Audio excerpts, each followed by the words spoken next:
What a game! Perhaps the game of the season. This looks like the United of old. Full on attack, full throttle football. ऐसा लगा कि हर बार जब United जा रही थी तो एक अटैकिंग माइंडसेट के साथ जा रही थी, और बहुत दिन बाद ऐसे देखने को मिला। जब मैच में उतरे तो जिस इंटेंट के साथ उतरे, जिस इंस्टिंक्ट के साथ उतरे, almost every move was towards the opponent. ऐसा लग रहा था कि दिस वॉज द यूनाइटेड जो एक फायर के साथ उतरी है, जिसमें इंप्रूवमेंट हमें दिख रहा है। लास्ट 10 मैचों में सिर्फ एक मैच हारी है, और यूनाइटेड को वो शायद एक फायर चाहिए थी, वो इस मैच में दिखी हमें। क्योंकि काफ़ी बार हमने देखा है कि यूनाइटेड जब एक गोल कंसीड करती है तो they only try to defend. वो ऐसा लगता ही नहीं है कि फिर से गोल मार पाएगी, लेकिन कल ऐसा लगा कि कुछ भी हो जाए United were not going to loose.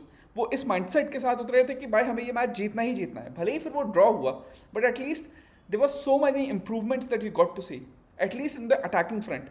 क्योंकि काफ़ी बार हम देखते हैं कि यूनाइटेड के साथ पिछले 2-3 साल में एटलीस्ट ये हुआ है कि बिकॉज कॉन्फिडेंस बहुत फ्रेजाइल है, बिकॉज अच्छे रन्स ऑफ रिजल्ट्स नहीं रहे हैं, तो शायद क्या रहता है कि जब आप 10-15 मिनट का भी ये स्पेल ऐसा आता है जिसमें ओपोनेंट डोमिनेट करते हैं तो आप पूरा बिखर जाते हैं। बट कल ऐसा लगा कि यूनाइटेड के फैंस भी उनके साथ थे, जो जिस माइंडसेट के साथ एमरम ने टीम को उतारा था, बहुत ही अग्रेसिव होके उतरे थे।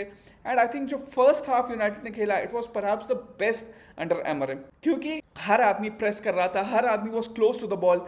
काफ़ी बार हम ये कह सकते हैं कि शायद मिडफील्ड बाईपास हो रही थी, but it was only because United want to play fast and vertical style of play, and this is what United is known for. कल भले ही 4-4 रहा, हो सकता है यूनाइटेड हार भी जाती, बट एटलीस्ट यूनाइटेड फैंस कल बू नहीं कर रहे थे। और वो इसलिए नहीं कर रहे थे कि उन्होंने देखा कि एटलीस्ट मैनेजर और प्लेयर मैच जीतने गए हैं, वो कम से कम डर से नहीं खेल रहे हैं। वो कम से कम एक दिल में जो हमेशा रहता है यूनाइटेड के पिछले 3-4 साल में कि भाई कहीं मैच हार ना जाए, कम से कम वो फियर ऑफ फेलियर नहीं था। At least they were playing like the United of old, कि we are the big team, we are going to dominate, we are going to have the ball, we are going to attack you at every possible way. और यही मेरे ख्याल से I think that was the most pleasing part to see. Also you can say कि भाई आपको goals नहीं कंसीड करने चाहिए थे। एटलीस्ट 3 गोल्स ऐसे थे जो डिफेंसिव मिस्टेक्स की वजह से था। पहला तो जो सेमेन्यो ने मारा, no one is closing Semenyo down, और उसका मतलब उसके लिए आप कोई मैनेजर को ब्लेम नहीं कर सकते, बिकॉज इंडिविजुअल मिस्टेक है। वहाँ पे people just keep banking of. वो तो कोई मैनेजर नहीं बताएगा ना कि वहाँ पे आपको बैक ऑफ नहीं करना है, आपको अपने मैन को क्लोज करना है। He has a clear run और कोई उसे क्लोज करने नहीं आ रहा है, and he is a man in form, उसने गोल मार दिया। फिर the Tavernier free kick, Tavernier is a good free kick taker, और ब्रूनो फर्नांडिस ने ऑलमोस्ट आइडेंटिफाई भी कर लिया था। अगर आप रिप्लेस देखें जो आए हैं, उसमें ही वॉज टेलिंग लबान्स कि वो उसी साइड मारेंगे। बट द प्रॉब्लम वॉज जब ब्रूनो फर्नांडिस ने वो आइडेंटिफाई कर लिया था, तो एटलीस्ट जो उसके बगल में वॉल में था, उनको बोलना चाहिए था कि वॉल टाइट रखो। अब वॉल में बीच में स्पेस कैसे दे सकते हो? ना वॉल के ऊपर गई बॉल, ना वॉल के अंडर गई, वॉल में गैप है, उसके बीच से निकल गई। That is a Sunday league mistake. तो ऐसी मिस्टेक्स को आप मैनेजर पे नहीं डाल सकते। These are player related mistakes, और यहाँ पे फिर यूनाइटेड जैसी टीम्स ऐसी करती हैं। और प्रीमियर लीग का स्टैंडर्ड इस समय जो है, उसमें you can not make such individual silly mistakes जो हमें देखने को मिली। बट ओवरऑल अगर आप प्ले देखें, सबसे पहले इस एरिया में अगर आप देखें, कुनिया, एम्बेमो, माउंट, बट भले ही ये टॉप 3 आपको ऐसा दिख रहा हो कि Cunha as a false 9, Mbeumo on the right and Mount on the left, but these were all such fluid players थे, इतने फ्लूइडली ये खेल रहे थे, इतना इंटरचेंज था इनकी पोजीशंस पे, कि आपको ये नहीं समझ में आ रहा था कि कौन फॉल्स नाइन खेल रहा है, कौन कौन सी पोजीशन पे खेल रहा है। It was creating havoc for the opponent. और यहाँ पे I think this is the real strength of United. जो इनके फ्रंट 3 है, शस्को भी आए, जग्जी भी आए, लेकिन the best front 3 is this, क्योंकि तीनों बहुत मोबाइल हैं, तीनों के पास बहुत ही अच्छी टेक्निकल एबिलिटी है, तीनों के पास बहुत अच्छी बॉल कैरिंग एबिलिटी है, तीनों के पास ये एबिलिटी है कि भाई टाइट स्पेसेस में बॉल लेके they are very confident to turn. Sesko, Zirkzee, उनके साथ दिक्कत क्या है कि दे आर टॉल प्लेयर्स, शायद हेडर वगैरह में अच्छे होंगे, बट प्रीमियर लीग में जहाँ टाइट स्पेसेस में आपको टर्न करना पड़ता है, वहाँ पे आपको टेक्निकल एबिलिटी बहुत चाहिए। तो भले ही लोग कहें कि भाई शेस्को को आना चाहिए और शायद कुनिया के पीछे जाना चाहिए, माउंट को हटना चाहिए, बट मेरे हिसाब से this front 3 is the best that United have, purely on the basis of speed, purely on the basis of technical ability, purely on the ability to turn in tight spaces, purely on the ability to receive ball in tight spaces. ये सब चीज़ें perhaps लोग देखते नहीं, बस ये सोचते हैं कि भाई वो ज़्यादा लंबा प्लेयर है तो एज अ स्ट्राइकर वो अच्छा होगा। नहीं, जब यूनाइटेड एक ऐसा फॉर्मेशन खेल रही है जहाँ पे आपको पेस बहुत चाहिए, जहाँ पे आप काउंटर अटैक पे खेलना चाहते हैं, तो these 3 have to be the linchpin of your team. Dalot ने थोड़ा बहुत अच्छा खेला, कैसमीरो ने गोल मारा फिर से, it will be a huge loss. Aston villa के अगेंस्ट वो येलो कार्ड हुआ तो मैच नहीं खेलेंगे, तो कौन मिडफील्ड में आता है, क्योंकि उगाटे के वो लेवल नहीं है, कोबी माइनो को अमरम ट्रस्ट नहीं करते हैं। It will be interesting to C.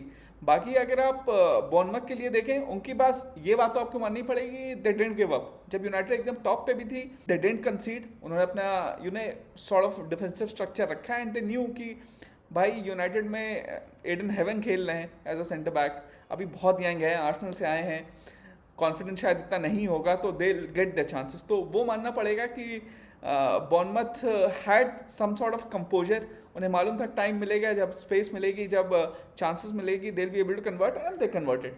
But United के लिए I think most important thing is कि अगर आप एम्बेमो, माउंट और कुनिया को जितने ज़्यादा मैचेस पिच पे उतार सकते हैं उतना अच्छा होगा। एम्बेमो भी नहीं उतरेंगे, डियालो भी एस्टन विला के अगेंस्ट नहीं खेलेंगे, दोनों प्लेयरों को इंजरी हुई है शायद, तो अब एस्टन विला का गेम शायद मुश्किल हो सकता है। बट अगर ये लोग फिट हो सकते हैं, अगर ये तीनों को वो यूनाइटेड उतार सकती है एस्टन विला के लिए, तो मेरे ख्याल से it will be a really tight game, क्योंकि Aston Villa are flying, but United जिस हिसाब से कल खेली with no hand brakes on, पूरा फुल ऑन अटैकिंग इंटेंट के साथ, तो can cause real issues for Aston Villa. और हर यूनाइटेड फैन यही देखना चाहता है कि एटलीस्ट जब आपके पास पोजीशन हो, जब आप एटलीस्ट होम पे खेल रहे हैं, ओल्ड ट्रैफर्ड पे खेल रहे हैं, तो आप फुल थ्रॉटल जाएं, आप कोई ब्रेक ना लगाएं, कोई हैंड ब्रेक ना लगाएं, तो आप हॉरिजॉन्टल पासेस ना खेलें, आप जनरली देखें वर्टिकल पासेस जानने को।